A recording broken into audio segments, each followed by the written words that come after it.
Juan Kapitulo 6, versikulo 35. Si Jesus miingon kanila, "Ako mao ang pan nga naghatag sa kinabuhi. Ang muari kanako dili nagayod gutomon, ug ang mutuo kanako dili nagayod uhawon." Ang mga puno Pan sa kinabuhi. maglikon unta sa mong pagtuo ug gagakabi sa pagtuman sa imong mahal nga kasuguan.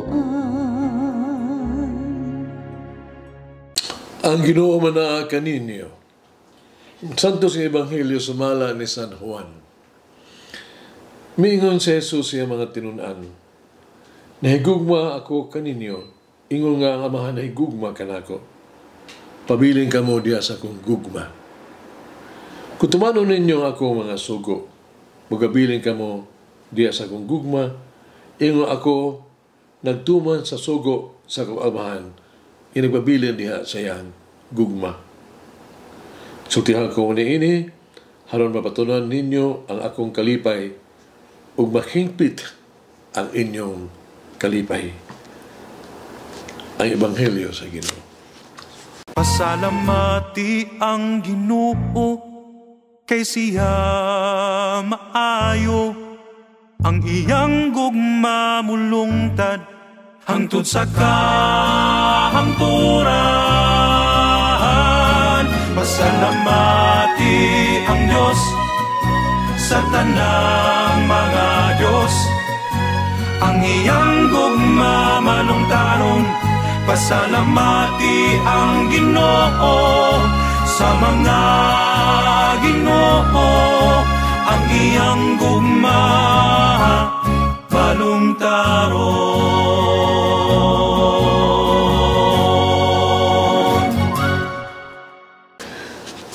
Kung kita mabisita sa usa ka matahong nga dapit, mutanaw kita sa talagsaong nindot kayo mga salida. Mutilaw o lamian kaayo mga linutuan o maka sinatitag nindot kaayo mga butang. Gusto natong ipaambit ang atong kalipay ngadto sa uban. In one of the audiences ni Pope Francis, siya miingon, ang kalipay usa ka timaan sa usa ka Kristohanon. Ang usa ka Kristohanon nga walay kalipay dili usa ka Kristohanon o masakiton. Ang usa ka himsog nga Kristohanon usa ka malipayon nga Kristohanon. Ang makalag nga nagsubo masulubon ang dagway mao ang dili nga Kristohanon. Ang kalipay sama sa silyo sa usa ka Kristohanon. Ikutlo pa gani ni Pope Francis si Santa Teresa na Jesus. Pulo pa niya, "Go cheerfully about whatever you are doing.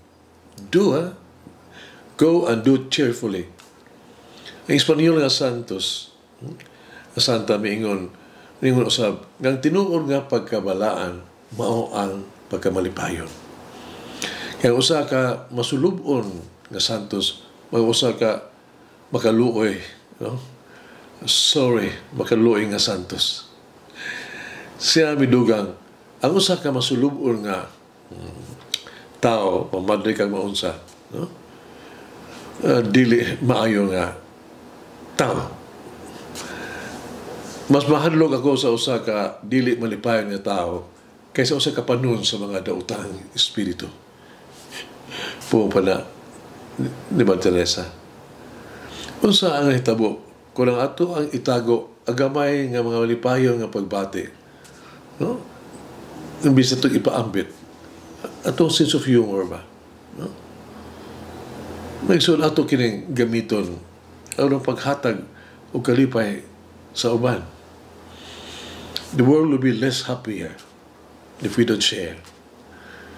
Si Teresa, adunay hiyas nga makahatag siya og kalipay sa uban. Usa sa iyang bantog nga mga linya ingon niini, akong maayong Ginoo, luwasa kami gikan sa mga pinuang nga mga debosyon o mga santos nga maaslom og mga naong. Lisod kayo, kumbensihon na ito ang mga tao bahin sa Diyos. Kung kita labo pang lisod, magkisandurot kita sa uban, kung dili kita malipayon. Ang malipayon, wala ang pasabot, wala kita yung mga problema.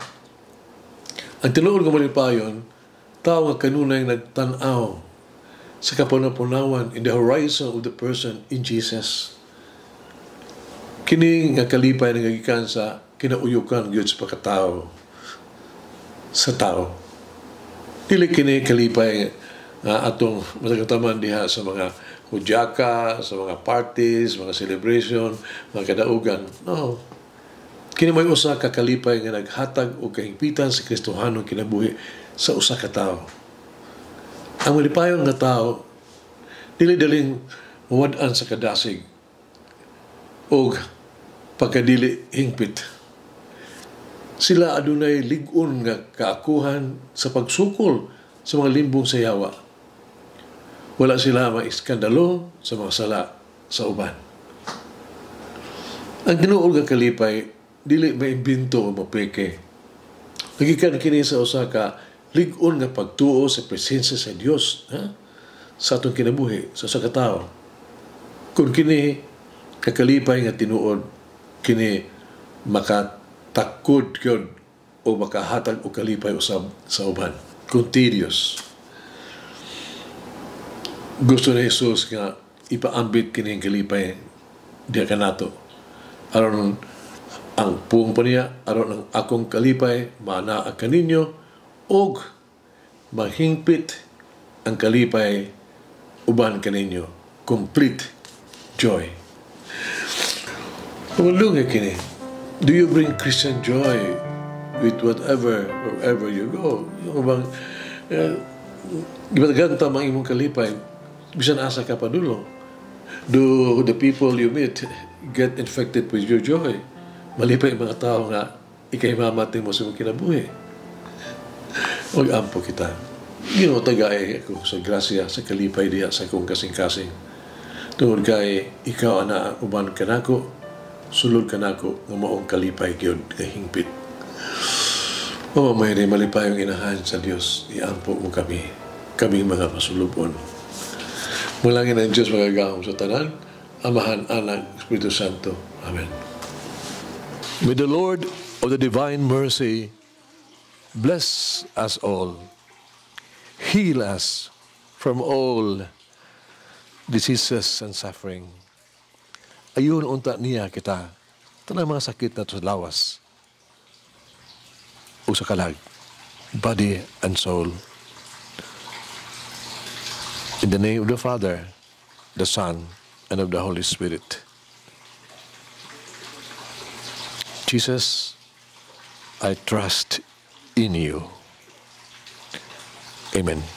Whoever eats the bread of life will never hunger, says the Lord.